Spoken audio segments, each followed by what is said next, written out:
Hello again, and welcome back to Marketing with Purpose. My name is Monica Pitts, and I'm your host today to talk about color again. Yeah, we talked about it in the last episode, and we are talking about it again today. So in the last episode, we went really big picture, and we talked about color theory and color psychology, as some people call it. And today, we are going to put all that information into action to help you choose the right colors for your brand. It's a little tricky because choosing colors for your brand is actually a cross between art, psychology, and science. So unfortunately, there aren't a lot of hard and fast rules for you to follow. There's no rule about how many colors make a good logo. There's not even a list of best color combinations for logos or brands. But there are a lot of things to consider before putting the final stamp of approval on your logo colors. The first is just don't freak out because your colors are going to evolve over time. I don't think they should change dramatically year over year, but over time, brands' colors do evolve, and that's okay. That's natural. If you look at the history of Pepsi or Coca-Cola, their logos and colors have evolved over time, and that's perfectly natural. So the colors you pick today for your business or organization, they don't have to be your colors forever. And your colors also, they don't stand alone. You can showcase your brand personality through icons, imagery, fonts, the words, yes, words, videos, and so many other things, right? So they do play a huge role in your audience's perception of your brand, but they don't stand alone. So in this episode, we're going to dig into a few things. First, we're going to talk about popular color schemes. And if you hop on over to the Make Create site on our blog, which there's a link to it in the show notes, you're going to see color palettes and examples galore of what I'm talking about in this episode. So I'm a super audio learner, but sometimes I just got to see it. So hop on over, use that link, see all the pictures. It's definitely going to help you in this color journey. And then we're going to dig into the ways to choose your colors. Okay, so the right logo and brand color combination is going to take these three things into consideration. It will reflect your brand personality. It will provide reliable design options for you, and it will also allow you to set yourself apart from the competition. And we're going to talk through those three things and how you can put them into action to create an awesome, functional logo, color, and brand palette for your business or organization. Okay, let's get to business. You're on a mission and you just need more people to know about it. And whether you're brand new to marketing or a seasoned pro, we are all looking for answers to make marketing decisions with purpose. I'm Monica Pitts, a techie, crafty business owner, mom, and aerial dancer who solves communication challenges through technology. This podcast is all about digging in and going digital. I'll share my marketing know-how and business experience from almost 20 years of misadventures. I'll be your backup dancer so you can stop doubting and get moving towards marketing with purpose. This episode is sponsored by Make Create Design. Yeah. That's right. We sponsor ourselves. And brought to you with love by our Marketing on a Shoestring mini course. Now, our free beginners mini course is all about marketing on a budget. And contrary to popular opinion, you don't have to spend $1 million or do something that you hate to market your business. Get ready to challenge traditional marketing assumptions because this 101 mini course is designed to give you a rock-solid foundation so you can make the right decisions for you with total confidence. You can check it out at youmayecreate.com. That's youmayecreate.com. And the link, of course, will be in the show notes. Okay, now back to business. So before we dig really deep into this, I just want to let you know that I have a degree in agriculture. I have ran a web design company for over 18 years, and I have art directed more marketing materials than I can count, okay? So what I'm telling you are my opinions, and I've backed them up with the research that I've found. I've spoken with my designers about how they choose color palettes for logos, but I'm not an art teacher, which is probably actually going to make this a lot more interesting because I have a degree in agriculture. And so I'm going to do my best to provide you real world examples that you can take away that aren't going to make your eyes glaze over and put you to sleep. All right. All right, so with that said, I feel like the best logo color combinations are balanced. So most palettes that I create include both a primary and a secondary color with some contrast between the two colors. I like to combine light and dark or bright and reserved colors so that way I can have really good legibility in all my designs, because a lot of the times I'm going to pick that really dark color and I'm going to put it on top of the light color, and then it's really easy to read. But having some contrast and some lights and some darks, I feel like it creates depth and dimension in your design. I'm not saying that monochromatic design doesn't work. I have some designers who can just rock monochromatic design. And when I design logos, I actually design them completely in black and white, because if it works in black and white, it's going to be amazing in color. Okay. Now, I, however, really enjoy color in design because color allows me to add hierarchy to a design, and it allows me to put emphasis on certain things that I want people to do. It allows me to motivate people to take action. And so that's why I like to have a color palette with more than just one or two colors in it. Now, I feel like color combinations or branding color palettes actually fall into two categories. So you might have two different color palettes that we're talking about here. So the first one is your logo and your small and simple printed materials. Those types of materials don't often use your entire brand color palette, okay? They usually have a main color and then an accent color and a neutral color. So 3 to 4 colors, that's usually all you need to do simple printed materials like a sign or a business card or a logo. You don't want to have a billion colors in them because the design can end up feeling busy and it can feel disorganized and disjointed. We want it to feel cohesive. I'm not saying that you can't make absolutely beautiful logos with a bajillion colors in them. I've seen it done. They're gorgeous. I'm just saying, in general, it's easier to keep things organized when there are less things, right? Think about your sock drawer. Okay, now, the second category are digital and more complex printed materials. So for complex designs with a lot of elements, your colors, like having some additional colors in your color palette, actually keep your design feeling consistent and coordinated. Having those extra colors, they create balance and they create organization in those bigger pieces. So a balanced palette is especially important for these materials. Now, designing with lots of information without making it feel overwhelming is far easier to achieve if you have a good mix of neutrals and brights and light and dark options. If you have only black and white, it means you're going to have to be a very good designer to get it to come together, okay? Okay. So then how do you know which color combination is best for your logo or for your brand? All right, so this is where we talk a little bit techie right now. I'm not going to say techie because it's not really techie. This is the thing that I talk to my designers about to make sure that I really understood it so I could represent it to you well. As I said earlier, I pull colors from emotion, from my gut. They live inside my soul, right? But there are actually terms that people use to describe popular color combinations for brands. So one popular one are complementary colors. Now, most people know complementary colors live on opposite side of the color wheel. So for example, like blue and orange, those are complementary colors. And using complementary colors allows one color to sit back and relax while the other color pops out, which that's pretty fun.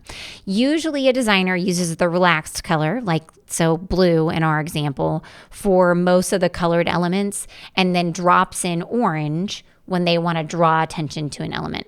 So whenever a client comes to us and says, I want to make this button pop, most of the time we roll with a complementary color because it's going to jump right off the page. It's going to have the most emphasis. But you don't have to use a complementary color to add emphasis. Some colors just naturally jump off the page more than others. So like a warm color, red, yellow, orange, tend to draw more attention to themselves and stand out more than cooler colors like blue or green or like some shades of violet. So you can also just add space around something so that way it stands apart in the design. Okay, so complementary colors is a really normal color palette to see.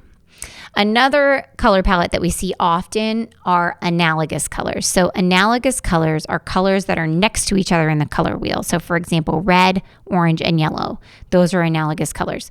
Now, using analogous colors with neutrals in a color scheme can give you like a really nice varied color palette to pick from while still creating a harmonious feel, especially if you're living in those cooler colors. So imagine a color scheme that's turquoise, blue, and blue violet. That would feel really nice, right? So it's 3 colors to pick from. There's a lot of opportunities to create hierarchy in your designs.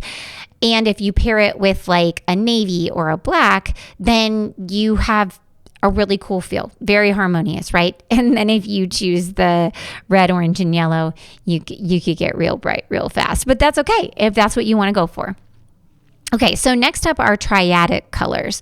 So a triadic color scheme would be like red, blue, and yellow. And that they're triadic because it's a triangle. And if you look at the color wheel, there's a triangle and each point of the triangle points to a different color.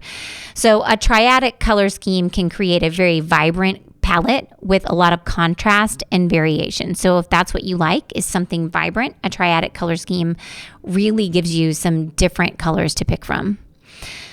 You can also have a neutral color scheme or like a monochromatic color scheme. Now, monochromatic and neutral are a little bit different. So a monochromatic color scheme to me would be one color, so one hue of color. So let's say blue, and then you pair it with neutrals. And so you might have a lighter tint of blue, add white to your blue as part of your color scheme. You might have a darker shade of blue. So you would add black to that pure blue hue to create a slightly darker blue to use in your color scheme. And then you could have a tone of blue, so like a grayish blue, because tones are when you put white and black with the pure hue to create the color. And then I would pair that with a neutral color like black. And that would be, to me, a monochromatic color scheme. Even though I just described 4 colors to you, it feels monochromatic because it all feels blue, right? A true neutral color scheme would be just using like black, white, and gray. So, but yes, you want to mix those neutral colors in with your color palette as well, because you can use them for subtle background colors and you can use them for the text on your marketing materials to make sure that everything is super legible and easy. So I like a palette with a dark, medium, and light neutral to add variety and options for organizing complex content in print and web design. And I honestly feel like you can use a tint or a shade or a tone of your main color to create neutral colors in your design. I really feel like it doesn't have to be black or gray. It can be grayish blue or greenish gray or whatever color you like. It can be like a really light lavender. But when you use them appropriately in your design, they're going to feel like neutral colors. They don't feel like a primary or an accent color that you're using to draw attention to things and create hierarchy in the design. Okay, so with that art lesson out of the way, let's dig into using and choosing the right logo and brand color combination for you. So the right brand color combination will reflect your brand personality, provide reliable design options, and allow you to set yourself apart from the competition. So to reflect your brand personality, first we have to ask ourselves, how do you want people to feel? And to know how you want people to feel, you kind of have to know who you are, right? So I find that it really helps to go back to your core values. If you haven't defined them yet, there's a really simple activity. You can even look it up online. Just look for a bunch of core values words. There's very specific words that people associate with most core values, and pick out all the words that could possibly resonate with you, and then narrow it down to 10, and then narrow it down to 5. And if you can, narrow it down to 3. The goal is to choose a set of words that embodies your organization. So at Make Create, we love creativity. We love flexibility. We love honesty. These are words that we love, right? So what colors could we associate with those words? And would that convey the feeling that we want people to have about our brand when they see it, right?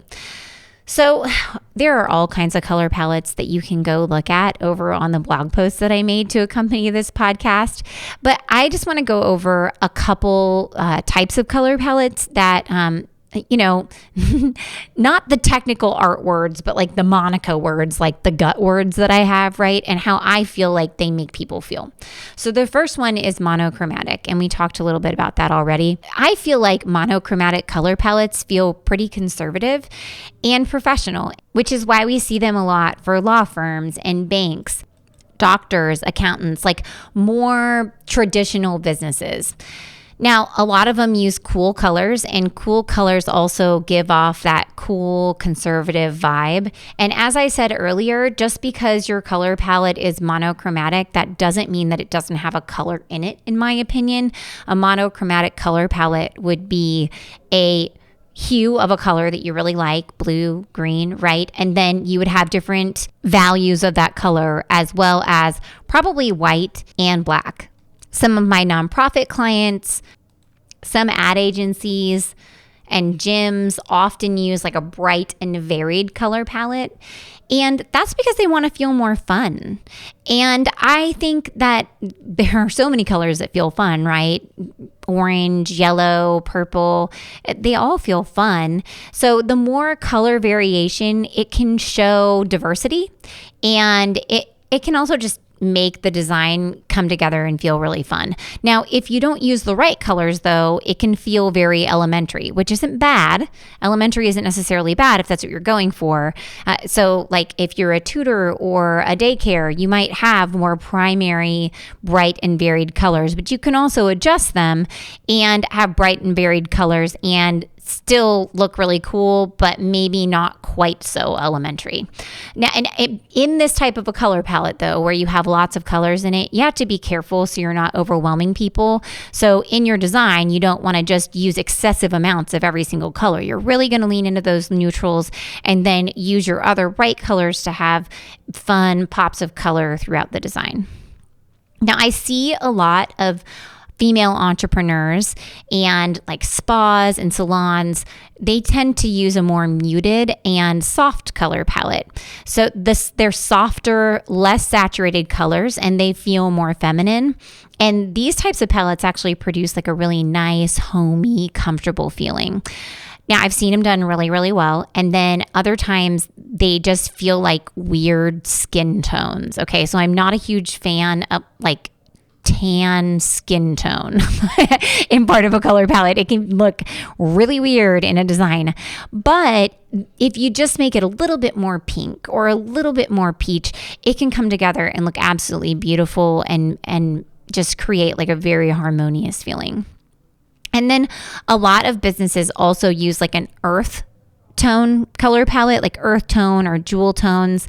And those can feel really fresh and balanced. And we're really used to them because we see them in nature all the time. So if you mix those earth tones with a warm or a jewel tone, you can add interest and variance in your designs.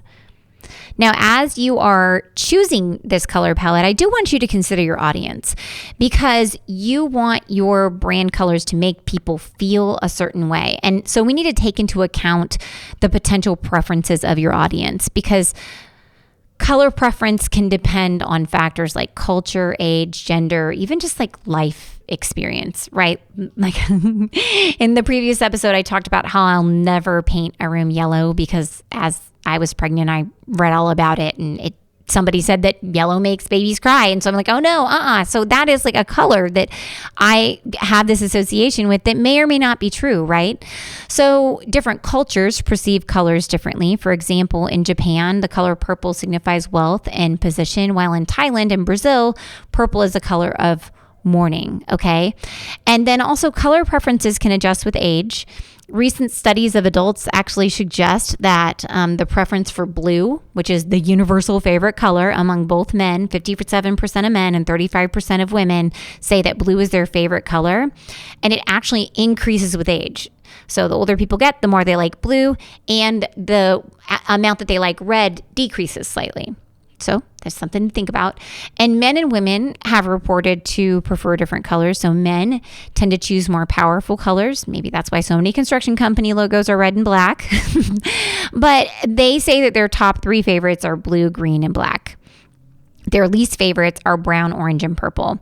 While women, on the other hand, like blue, purple, and green as their favorites, and their least favorites are gray, brown, and orange. So there you go. That, for me, I really like the color purple. I really think it's all up to opinion, right, friends? I'm just giving you information to make some decisions with.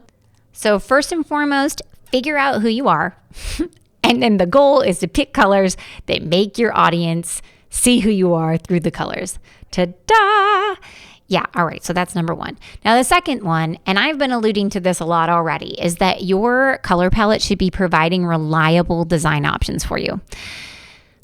A good logo color combination or a good brand palette isn't a design liability. Okay. So you have to figure out what you're going to do with the darn thing before you start picking all your colors, because your logo and brand colors are going to be used all over the place. So for example, if you're going to have signage, do you want a sign that stands out from the road? Because there's a lot of people who have a red or a yellow logo if they want that sign to really stand out from the road, because those colors stand out really well and pop in an urban and a rural setting because they're surrounded either by, green and blue, yellow and red stand out when they're out against green or blue, right? And they would also stand out against a bunch of brick or, buildings. So there you go. Also, think about the legibility of the signage. You want to have some bold lines if you want people to be able to read it. Do you want to have a sign that holds its color for decades? Because red and purple actually fade faster than other colors. They have a shorter shelf life when they're exposed to the sunlight. So if you're making a huge investment in your sign, then just know that darker and more mild earth tones tend to hold their pigments longer. That doesn't mean you can't have a red logo. Maybe you have a red logo and you have a darker sign. I don't know. It's just a decision that you get to make. So think about your apparel. If you plan on monogramming hats and polos and your core color is neon pink, just consider how everybody's going to look in neon pink. Okay. Also, I mean digital. So when you're in digital, light shines through the colors in a digital medium. So choosing super bright colors for your main colors can make a design feel really, really loud on a website. That doesn't mean that you shouldn't use them. You can totally use them. You just shouldn't use them all the time. So if you want to have a screen that's filled with color, then maybe choose some cooler colors, because when you put a screen filled with blue, it feels a lot different than when you fill a screen with yellow or red. Also for print, all right, so just so you know, with print, if you're going to choose a neon color or something that's a metallic, some people like to have metallic colors, just know that those colors don't actually exist in 5-color process printing, okay? So if you want to use them as part of your logo or your brand colors, just know that you're going to buy a special ink every time you print something so you can bring them to life and create an alternate color to substitute them with, right? And it might be totally worth it for you, and I 100% support you doing that, okay? I'm just letting you know. And some colors, while super lovely, can print unpredictably. For example, a dark bluish purple can end up looking navy. A reddish purple can feel like maroon or even brown sometimes. So if you are using a dark bluish purple or a reddish purple or a maroon, just talk to your printer before you print things and potentially do a test run to make sure that you get that color that you're really, really looking to. And similar to digital, choosing a balanced color palette for your brand is really going to allow you to create materials that are easy to read and feel professional and organized while still remaining true to your brand. I think I've said balance a couple times now. I think I want balanced color palettes. That's what I'm saying. Okay. Also, I want you to think about ADA compliance. And I know it's kind of, some people aren't really excited about it. I'm super excited about it, okay? Because I want everybody to be able to see the things that I make. 8% of men and 0.05% of women are colorblind in some way. So if your audience is predominantly male, you just need to make sure that you have plenty of contrast in your color palette, and check to make sure that your logo is legible for those who are colorblind. Yeah, that's it. Now, we use a color contrast checker that's actually a Chrome app. It's WCAG Color Contrast Checker. And it's free. You can install it on your browser to check the color contrast between foreground and background colors of designs. It simulates color blindness for you. So you can evaluate the contrast in those simulations, and you can see how your design will look for colorblind users.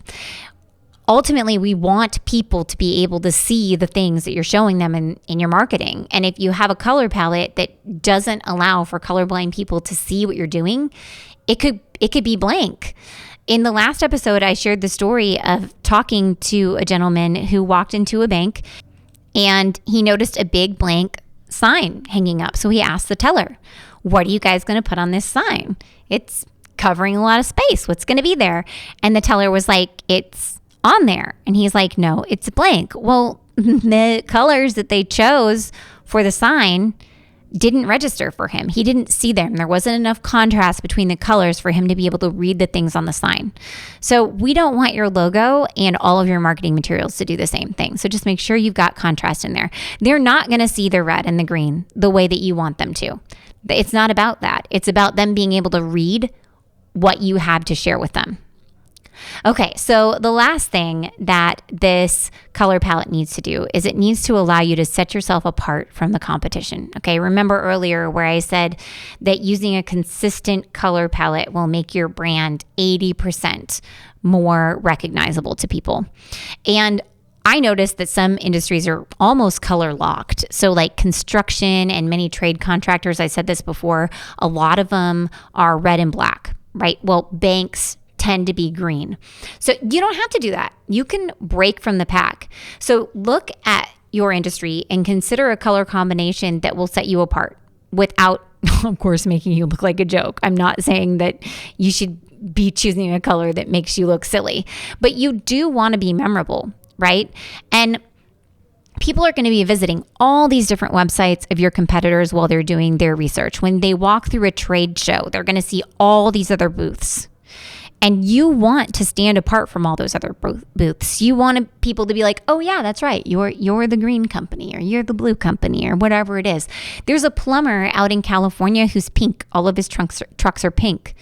I still remember him because of his pink trucks. If he didn't have pink trucks, I would never remember that company. So you want to be memorable, right? So you don't have to be like everyone else. Now, if those colors are the ones that resonate you, by all means, they pick them. But a memorable logo color combination is a really good way to leave an impression and increase likelihood of people remembering you.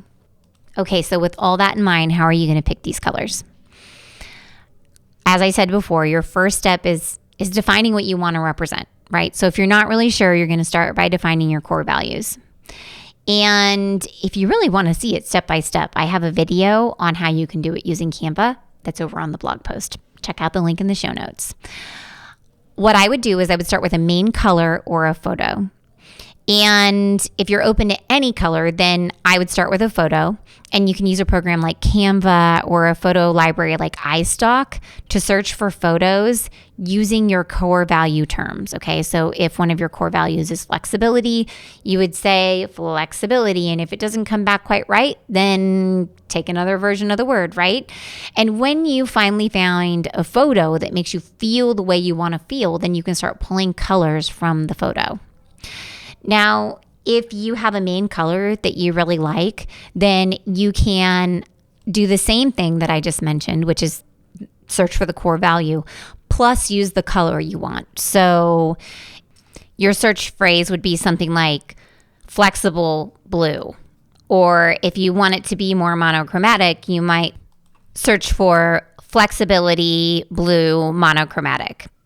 So once you find a few photos that resonate with you, you'll start pulling the colors from the photos. So you're looking for a main dark color for your text, or if you're going to use like a dark mode design style where the background's dark and the text is light, then you would pick a light color for your text out of the photo. You also want to have colors that can create some visual hierarchy from your headings. Colors that are different enough from each other that you notice that they're different. And it doesn't necessarily mean it has to be blue and yellow. It can be blue and light blue, but your eye should tell that they're different colors because that can create hierarchy in your design for you. You'll also pick out an accent color to call attention to key information. And this is where you can lean into that complementary color, or just pick a color that's different from the other colors. And it, like I said, it doesn't have to be green and orange. It could be blue and light blue. Those feel different from one another, or it could be a bright blue and a dark blue, right? So they feel different. It needs to feel different and jump out of the color palette at you. And then you'll also want to pick a color that's more neutral. So it's either going to be a light neutral or a dark neutral that you would use for your background. And then after that, you'll just adjust those colors until they feel right and work for you. So you want to have that variance and contrast. And just because you pulled colors out of the photo, that doesn't necessarily make them right. They don't need to be exactly the same color. They need to feel right to you, okay? And then once you get those colors picked, then you're going to start testing colors on top of one another for legibility to determine if your palette is going to give you functional design choices, because that's one of our goals, right? We want to be able to have design options. You don't want a color palette that's a design liability. So you're going to test out that light color on top of the dark color. Test out the dark color on top of the medium color, and write on top of them in the text that you would usually use for your brand, or even test out different fonts if you want to, and just see how it feels on top of one another and see if it works, right? Because if it doesn't work, then we want to adjust those colors so that way it can work. Make sure and test your color palette for ADA compliance. So once you get those words typed on top of other colors in different colors, how many times am I going to use the word color in this episode? You can use the free Chrome app that we use, the WCAG color contrast checker, if you're using an online software like Canva.